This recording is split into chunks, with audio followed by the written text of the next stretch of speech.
4 বছরের diploma engineering complete করতে বই পড়তে হয় 50টারও বেশি, আর 2 বছরের এইচএসসি পাস করতে বই লাগে 11-22টা, এর বেশি তো আর না। সময়ও লাগে 2 বছর, পক্ষান্তরে ডিপ্লোমা ইঞ্জিনিয়ারিংয়ে পাস করতে লাগে 4 বছর।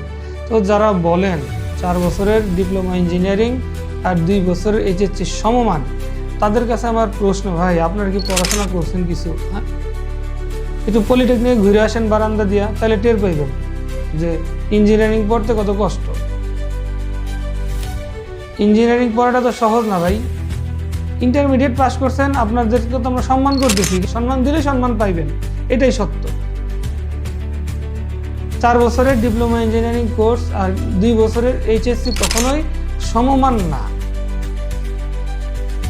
অবশ্যই ডিপ্লোমা ইঞ্জিনিয়ারিং সার্টিফিকেটের মূল্য ইন্টারমিডিয়েটের চেয়ে একটু বেশি, কারণ 2 বছরের ইন্টারমিডিয়েট করার পর আপনি চাইলে পলিটেকনিকে অ্যাডমিশন নিতে পারবেন, চাইলে বিএসসিতেও ভর্তি দিতে পারবেন। মানে 2 বছরের ইন্টারমিডিয়েট পাস করার পর কিন্তু আপনাকে সার্টিফিকেট দিবে না যে আপনি ডিপ্লোমা ইঞ্জিনিয়ারিং পাস করছেন, আপনি এইচএসসি পাস করছেন। কিন্তু 4 বছরের ডিপ্লোমা ইঞ্জিনিয়ারিং কমপ্লিট করার পরেই আপনি কেবলমাত্র এই ডিপ্লোমা ইঞ্জিনিয়ারিং সার্টিফিকেটটা পাবেন। তো যারা ভাবতেছেন যে এইচএসসি আর ডিপ্লোমার সমমান, তারা আসলে মেধাবী আমি বলবো না, তারা অন্য কিছু। ধন্যবাদ।